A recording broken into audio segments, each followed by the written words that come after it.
शिवपुर नाम के एक छोटे से गांव में आरती और काजल नाम की दो अनाथ बहनें रहती थीं।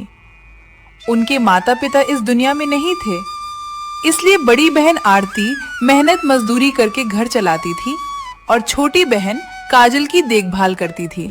एक सुबह आरती अपनी झोपड़ी के बाहर बैठी थी, तभी वहां गांव का लालची जमींदार रघुवीर चौधरी आता है। अरे ओ आरती, तुम्हें हमको देखकर डर नहीं लगता? आज पूरे 6 महीने हो गए हैं और तुमने अभी तक अपनी झोपड़ी का किराया नहीं दिया है। अगर कल सुबह तक मुझे मेरे पूरे पैसे नहीं मिले तो ये झोपड़ी तुरंत खाली कर देना। यहाँ मेरी कोई सरकारी झोपड़ी नहीं है कि मुफ्त में रहोगी, समझी? सेठ जी, आप तो जानते हैं कि हमारे माता पिता इस दुनिया में नहीं हैं। मैं दिन रात दूसरों के खेतों में काम करती हूँ, लेकिन अभी उतनी कमाई नहीं हो पा रही है। जैसे ही मेरे हाथ में पैसे आएंगे, मैं आपका सारा किराया एक साथ चुका दूंगी। आप हमें इस झोपड़ी से मत निकालिए। सेठ जी, मेरी दीदी झूठ नहीं बोल रही है। हम बहुत गरीब हैं और इस गांव में हमारी झोपड़ी के अलावा कोई दूसरा ठिकाना भी नहीं है। आप हमारी झोपड़ी हमसे मत छीनिए, हम आपकी पाई पाई चुका देंगे। मुझे मतलब नहीं है, मुझे सीधे पैसे चाहिए। अगर कल तक पैसे नहीं आए तो मैं अपने आदमियों को भेजकर तुम्हारा सारा सामान बाहर फेंकवा दूंगा। याद रखना मेरी ये चेतावनी। जमींदार रघुवीर चौधरी वहां से पैर पटकते हुए चला जाता है। आरती कुछ देर चुपचाप खड़ी रहती है और फिर अपनी छोटी बहन काजल से सीधे बात करने लगती है। काजल, इस गांव में रहकर हमारा गुजारा नहीं होने वाला। जमींदार कल हमारी झोपड़ी छीन लेगा। मैंने फैसला किया है कि मैं आज ही शहर जा रही हूँ। वहाँ मुझे कोई बड़ा काम मिल जाएगा जिससे मैं अच्छे पैसे कमाकर इस जमींदार का कर्ज चुका दूंगी। लेकिन दीदी, आप अकेले शहर कैसे जाओगी? वहाँ आपका कौन है? मुझे आपके बिना बहुत डर लगेगा। आप मुझे भी अपने साथ ले चलो। वहाँ रहने का ठिकाना ढूंढने में समय लगेगा। तुम अभी यहीं गांव में रुको। मैं तुम्हें पड़ोस वाली भाभी के भरोसे छोड़कर जा रही हूँ। तुम किसी भी हालत में जमींदार रघुवीर चौधरी की हवेली की तरफ मत जाना।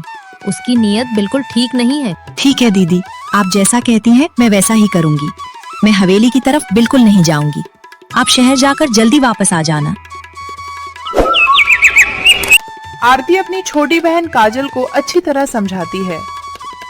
फिर वो अपने छोटे से बैग में अपने कुछ कपड़े, रास्ते के लिए थोड़ा सा खाना, पानी और जरूरी सामान रखती है।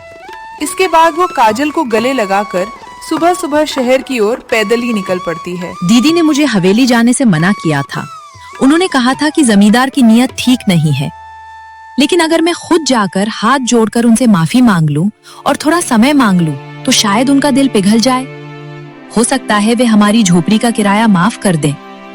मैं अपनी दीदी की मदद के लिए ही हवेली जा रही हूँ। यही सोचकर बिना ज्यादा कुछ सोचे दोपहर होते ही काजल अपनी दीदी की बात भूल जाती है। वो झोपड़ी का किराया माफ करवाने की उम्मीद में चुपके से जमींदार रघुवीर चौधरी की हवेली पहुंच जाती है। हवेली के बाहर रघुवीर चौधरी आराम से कुर्सी पर बैठा हुआ था। वो मन ही मन सोच रहा था, अगर आरती कल तक पैसे नहीं लाई तो उसकी झोपड़ी भी मेरी हो जाएगी। सेठ जी, राम राम। लगता है आप मेरे बारे में ही सोच रहे थे, इसलिए मैं खुद ही आपसे मिलने चली आई। अरे, तू यहाँ किस लिए आई है? और क्या तुझे जरा भी डर नहीं लगा? सेठ जी, मैं आपकी हवेली में काम करने के लिए आ गई हूँ। आप मुझे यहाँ कोई भी काम दे दीजिए, लेकिन हमारी झोपड़ी का किराया माफ कर दीजिए। मेरी दीदी शहर गई हैं, वो लौटते ही आपके सारे पैसे चुका देंगी। अच्छा, अगर काम करना चाहती है तो पहले अंदर जाकर हवेली की सफाई कर, वहाँ बहुत धूल जमी हुई है। काजल जैसे ही हवेली के अंदर जाती है, रघुवीर चौधरी धीरे से बाहर का दरवाजा बंद कर देता है। फिर वह मन ही मन मुस्कुराते हुए कहता है, अब आया ऊंट पहाड़ के नीचे। आज शाम तक मैं उस झोपड़ी पर भी कब्जा कर लूंगा और उन दोनों बहनों को गांव से बाहर निकाल दूंगा। ये छोटी तो मेरी हवेली में बंद है, अब वो बड़ी आरती मेरा क्या बिगाड़ लेगी। उधर शहर के रास्ते में आरती तेज धूप में पैदल चली जा रही थी। तभी उसकी नजर सड़क किनारे एक बुजुर्ग व्यक्ति पर पड़ी, जो बेहद थके और परेशान दिखाई दे रहे थे। वह बुजुर्ग वास्तव में शहर की सबसे बड़ी मोबाइल दुकान के मालिक गोविंद प्रसाद थे। वह अपनी असली पहचान छिपाकर आसपास के गांवों का हाल जानने निकले थे। बेटी, मैं सुबह से पैदल चल रहा हूँ। इस तेज धूप में मेरा गला पूरी तरह सूख गया है। क्या तुम्हारे पास थोड़ा सा पानी होगा? मुझे बहुत तेज प्यास लगी है। बाबा क्यों नहीं, ये लीजिए, पहले पानी पी लीजिए। मेरे पास मटके का साफ और ठंडा पानी है। लेकिन आप इस कड़कती धूप में अकेले कहाँ जा रहे हैं? आपके साथ परिवार का कोई सदस्य नहीं है क्या? बेटी, मैं शिवपुर गांव जा रहा था, लेकिन रास्ता भटक गया हूँ। अब इस धूप में आगे चलने की मुझ में बिल्कुल भी ताकत नहीं बची है। मेरे पैर भी कांप रहे हैं। बाबा, मैं भी शिवपुर गांव की ही रहने वाली हूँ। आप बिल्कुल चिंता मत कीजिए। आइए, मैं आपको सुरक्षित गांव तक छोड़ देती हूँ। आप मेरे साथ चलिए। लेकिन बेटी, तुम तो झोला लेकर शहर की तरफ जा रही थी ना। मेरे कारण तुम्हारा शहर का जरूरी काम छूट जाएगा। तुम अपनी यात्रा खराब मत करो। कोई बात नहीं बाबा, शहर तो मैं कल भी चली जाऊंगी और काम भी मिल जाएगा। लेकिन इस समय आपको मदद की ज्यादा जरूरत है। किसी बुजुर्ग को इस हालत में छोड़कर जाना मेरी परवरिश के खिलाफ है। आप मेरा हाथ पकड़िए और आराम से उठिए। तभी आरती और बुजुर्ग गोविंद प्रसाद का हाथ थामकर धीरे धीरे वापस अपने गांव शिवपुर की तरफ बढ़ने लगती है। रास्ते में गोविंद प्रसाद आरती के स्वभाव और उसकी सोच को और गहराई से जानने के लिए उससे बातचीत का सिलसिला आगे बढ़ाते हैं। बेटी आरती, तुम इस गांव में कब से रह रही हो? और तुम्हारे माता पिता रमेश और सुनीता को गुजरे हुए कितना समय हो गया है? बाबा, हम बचपन से इसी गांव में पले बड़े हैं। हमारे माता पिता रमेश और सुनीता को गुजरे हुए अभी 1 साल ही हुआ है। पिताजी के जाने के बाद से ही हमारे ऊपर दुखों का पहाड़ टूट पड़ा है। 1 साल भी कम समय नहीं होता बेटी। इस 1 साल में तुमने और तुम्हारी छोटी बहन ने अपना गुजारा कैसे किया? क्या गांव के लोगों ने तुम्हारी कभी कोई मदद नहीं की? बाबा, शुरुआत में गांव के कुछ लोगों ने हमारे खाने पीने की मदद की थी, लेकिन कोई भी किसी गरीब की कब तक मदद कर सकता है? आखिर हर किसी का अपना परिवार होता है। इसलिए मैंने दूसरों के खेतों में कटाई और घरों में साफ सफाई का काम करना शुरू कर दिया। तुम बहुत स्वाभिमानी लड़की हो आरती, लेकिन ये जमींदार रघुवीर चौधरी तुम्हें इस तरह क्यों परेशान कर रहा है? क्या तुम्हारे पिताजी ने सचमुच उससे कोई कर्ज लिया था? बाबा, मेरे पिताजी रमेश बहुत सीधे और ईमानदार इंसान थे। उन्होंने अपनी बीमारी के इलाज के लिए जमींदार से कुछ पैसे उधार लिए थे, लेकिन उन्होंने अपनी झोपड़ी कभी गिरवी नहीं रखी थी। जमींदार के पास जो कागजात हैं, मुझे पूरा यकीन है कि वे नकली हैं। वो हमारी गरीबी का फायदा उठा रहा है। अगर वे कागजात नकली हैं, तो तुम गांव के सरपंच के पास क्यों नहीं गई? सरपंच का काम तो गांव वालों को न्याय दिलाना होता है। बाबा, मैंने सरपंच जी के पैर भी पकड़े थे, लेकिन जमींदार रघुवीर चौधरी बहुत चालाक है। वो सरपंच को हर महीने मोटी रकम देता है और पुलिस वालों को भी अपनी मुट्ठी में रखता है। गांव का कोई भी व्यक्ति उसके खिलाफ गवाही देने की हिम्मत नहीं करता। सब अपनी जान और रोजी रोटी खोने से डरते हैं। बेटी, इस दुनिया में अधर्म चाहे जितना भी बढ़ जाए, लेकिन न्याय की जीत एक दिन जरूर होती है। तुमने इतनी हिम्मत नहीं छोड़ी है, इसलिए भगवान तुम्हारी मदद के लिए किसी न किसी को जरूर भेजेंगे। बाबा, आपकी बातें सुनकर मेरे मन को बहुत तसल्ली मिल रही है, वरना मैं तो बिल्कुल हताश हो चुकी थी। चलिए, अब हमारा गांव पास ही है। सामने हमारी झोपड़ी दिखाई दे रही है। आप पहले चलकर वहाँ थोड़ा आराम कर लीजिए, फिर मैं आपके जाने का कोई इंतजाम करती हूँ। आरती और गोविंद प्रसाद बातें करते हुए झोपड़ी के पास पहुँचते हैं। आरती अपनी झोपड़ी का दरवाजा खोलती है और गोविंद प्रसाद को अंदर ले जाकर एक खटिया पर बैठाती है। फिर उन्हें ठंडा पानी पिलाती है। बाबा, आप यहीं आराम से बैठिए, मैं जाकर अपनी छोटी बहन काजल को बुलाकर लाती हूँ। सुबह से वो पड़ोस वाली चाची के घर होगी।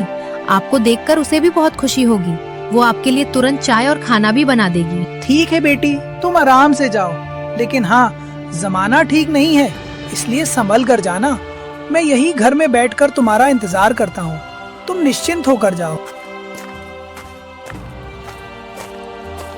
आरती झोपड़ी से बाहर निकलकर पड़ोस वाली भाभी के घर की तरफ जाती है।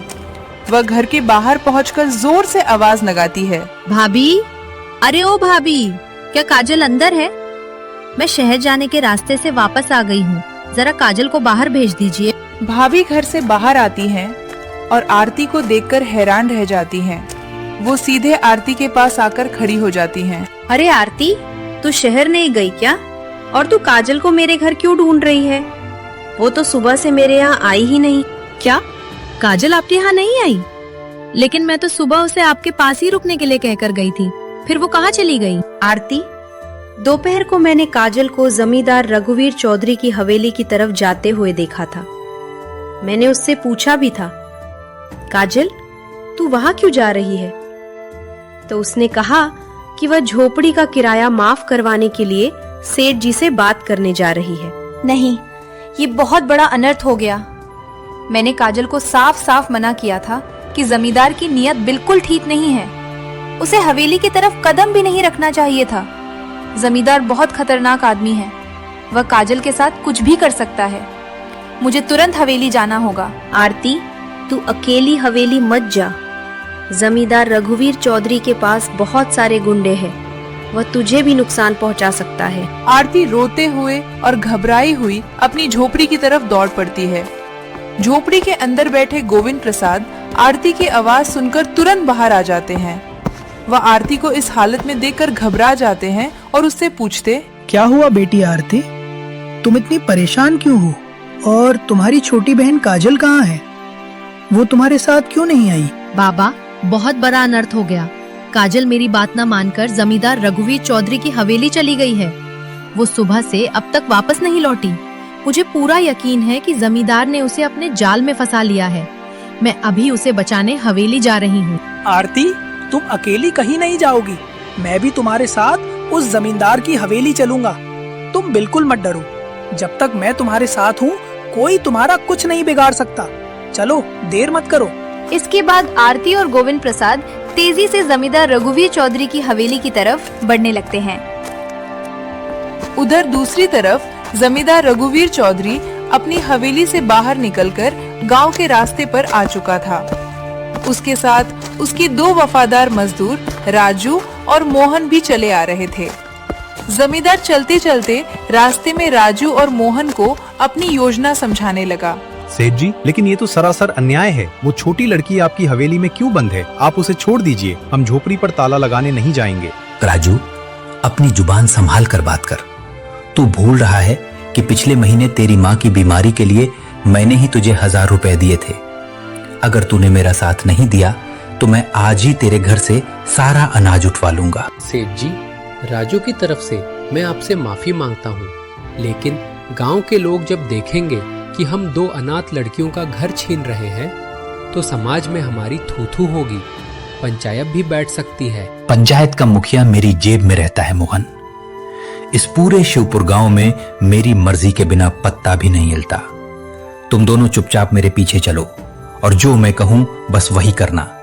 मुझे आज ही उस झोपड़ी के असली कागजात पर उन दोनों बहनों का नाम हटाकर अपना नाम चढ़वाना है। जमींदार रघुवीर चौधरी अपने दोनों मजदूर राजू और मोहन को धमकाते हुए झोपड़ी की तरफ बढ़ ही रहा था कि तभी सामने से आरती और बुजुर्ग गोविंद प्रसाद तेजी से आते हुए दिखाई देते हैं। आरती जमींदार को देखते ही वहीं रुक जाती है और गुस्से में जोर से बोलती है, सेठ जी, आप मेरे घर की तरफ क्यों जा रहे हैं? और मेरी छोटी बहन काजल कहाँ है?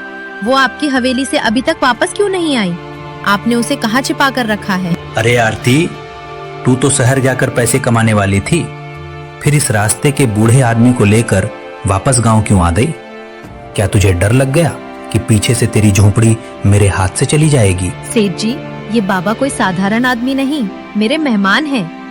पहले मेरी बात का सीधा जवाब दीजिए। मेरी छोटी बहन काजल कहाँ है? आपने उसे काम का बहाना बनाकर अपनी हवेली में क्यों बुलाया? सुन आरती, अब वक्त बदल चुका है। तेरी छोटी बहन काजल इस समय मेरी हवेली के एक बंद कमरे में है। अगर तू अपनी झोपड़ी की चाबी और उसके कागजात चुपचाप मेरे हवाले नहीं करेगी तो काजल कभी उस हवेली से बाहर नहीं निकल पाएगी। सेठ जी, आपको जरा भी शर्म नहीं आती? इतनी छोटी और मासूम लड़की को बंधक बनाकर रखा है। क्या आपको भगवान का भी डर नहीं लगता? राजू भैया, मोहन भैया, आप दोनों तो हमारे गांव के ही हो। आप इस जमींदार के इतने बड़े पाप में उसका साथ कैसे दे सकते हो? कुछ तो बोलिए। आरती, हम बहुत मजबूर हैं। हमारा पूरा परिवार इसी सेठ के खेतों में काम करता है। अगर हमने इसके खिलाफ एक शब्द भी बोला तो ये हमारे बच्चों का पेट भरने का सहारा भी छीन लेगा। अरे ओ रघुवीर चौधरी, शर्म नहीं आती तुम्हें? 2 अनाथ बहनों को डराकर उनकी झोपड़ी हड़पना चाहते हो? और एक मासूम लड़की को हवेली में बंद करके रखा है। क्या तुम्हें कानून का जरा भी डर नहीं है? तुम खुद को इस गांव का भगवान समझने की बहुत बड़ी भूल कर रहे हो। अरे ओ बूढ़े, तू कौन है बीच में टांग अड़ाने वाला? अपनी उम्र देख और चुपचाप यहां से दफा हो जा, वरना अपनी जान से हाथ धो बैठेगा। राजू, मोहन, इस बूढ़े को धक्का देकर रास्ते से हटाओ, ये बहुत ज्यादा बोल रहा है। सेठ जी, ये बहुत बुजुर्ग हैं, हम इन पर हाथ कैसे उठा सकते हैं? ये हमारे गांव के संस्कारों के खिलाफ है। हम किसी बुजुर्ग का अपमान नहीं करेंगे। राजू, तू मेरा नौकर है या इस बूढ़े का? अगर तुम दोनों ने इसे रास्ते से नहीं हटाया तो मैं कल ही तुम दोनों का घर बिकवा दूंगा। तुम जानते हो कि पूरे गांव की जमीन मेरे पास गिरवी पड़ी है। जमींदार की धमकी सुनकर राजू और मोहन डर जाते हैं और बेबसी में गोविंद प्रसाद की तरफ बढ़ने लगते हैं। तभी गोविंद प्रसाद अपनी जेब से एक बेहद महंगा और आधुनिक मोबाइल फोन निकालते हैं। यह देखकर जमींदार और उसके आदमी हैरान रह जाते हैं। अरे रुक जाओ, इस मामूली से दिखने वाले बूढ़े के पास इतना महंगा मोबाइल कहाँ से आया? पहले देखो तो सही, ये क्या करने वाला है। हाँ इंस्पेक्टर साहब, मैं शिवपुर गांव की सीमा पर हूँ। यहाँ का जमींदार रघुवीर चौधरी एक लड़की को बंधक बनाकर उसकी झोपड़ी पर जबरन कब्जा करने की कोशिश कर रहा है और पूरे गांव के लोगों को डरा धमका रहा है। आप अपनी पूरी पुलिस टीम के साथ तुरंत यहाँ पहुँचिए। इतना कहकर गोविंद प्रसाद फोन काट देते हैं। जमींदार रघुवीर चौधरी ये बात सुनकर जोर जोर से हंसने लगता है। हाँ अरे ओ बूढ़े, तू पुलिस को फोन करके मुझे डरा रहा है। इस शिवपुर गांव की पुलिस चौकी का बड़ा दरोगा रोज शाम मेरी हवेली पर चाय पीने आता है। वो मेरे खिलाफ एक शब्द भी नहीं सुनेगा, उल्टा तुझे ही हवालात में डाल देगा। सेठ जी, आप चाहे जितने भी अमीर क्यों न हो, लेकिन भगवान के घर देर है अंधेर नहीं। आप हमारी झोपड़ी छीन सकते हैं, लेकिन हमारी ईमानदारी कभी नहीं छीन सकते। आरती बेटी, तुम बिल्कुल शांत रहो। इस लालची जमींदार का घमंड आज ही टूटने वाला है। रघुवीर चौधरी, तू जिस दरोगा की बात कर रहा है वो आज तुझे इस गुनाह से नहीं बचा पाएगा। तूने कानून का मजाक बनाकर रख दिया है। अच्छा, ऐसी बात है तो मैं भी देखता हूँ कि ये पुलिस मेरा क्या बिगाड़ती है। मोहन, राजू, चलो वापस हवेली चलते हैं। पहले उस लड़की काजल से कागजों पर अंगूठा लगवाते हैं, उसके बाद इस बूढ़े और आरती को पूरे गांव के सामने धक्के मारकर बाहर निकाल देंगे। जमींदार रघुवीर चौधरी गुस्से में अपने आदमियों को लेकर तेजी से हवेली की तरफ भागता है। आरती घबराकर तुरंत गोविंद प्रसाद की ओर देखती है और उनसे कहती है, हमें जल्दी चलना होगा, पता नहीं काजल किस हाल में होगी। मुझे अपनी बहन की बहुत चिंता हो रही है। बाबा, जमींदार काजल को बहुत बड़ा नुकसान पहुंचा सकता है। वो बहुत खतरनाक और क्रूर आदमी है। हमें तुरंत उसकी हवेली की तरफ चलना चाहिए। कहीं ऐसा ना हो कि वो काजल से जबरदस्ती कागजों पर अंगूठा लगवा ले। हाँ बेटी आरती, तुम बिल्कुल सही कह रही हो। अब एक पल की भी देरी नहीं करनी चाहिए। पुलिस भी सीधे हवेली की तरफ ही पहुंच रही होगी। तुम मेरा हाथ पकड़ो, हम दोनों तुरंत हवेली की ओर चलते हैं। आरती और गोविंद प्रसाद तेजी से जमींदार के पीछे पीछे उसकी हवेली की तरफ दौड़ने लगते हैं। उधर हवेली के अंदर एक बंद कमरे में काजल अकेली बैठी थी। वो रोते रोते खुद से ही बातें कर रही थी। मैंने अपनी दीदी की बात क्यों नहीं मानी? दीदी ने सही कहा था कि जमींदार की नीयत खराब है। आज मेरी एक गलती की वजह से हमारी झोपड़ी भी चली जाएगी और दीदी भी मुसीबत में पड़ जाएंगी। हे भगवान, मुझे यहाँ से बाहर निकाल दो, मुझे बहुत डर लग रहा है। तभी जमींदार रघुवीर चौधरी हाथ में एक कोरा कागज और स्याही लेकर अंदर दाखिल होता है। उसके पीछे राजू और मोहन भी चुपचाप खड़े थे। अरे ओ काजल, ये रोना धोना बंद कर और चुपचाप इस कागज पर अपने अंगूठे का निशान लगा दे। अगर तूने कोई चालाकी की तो मैं तुझे कभी इस कमरे से बाहर नहीं निकलने दूंगा। यहीं भूखी प्यासी बंद रहेगी। इस कागज पर बिल्कुल अंगूठा नहीं लगाऊंगी। ये झोपड़ी हमारे माता पिता की आखिरी निशानी है।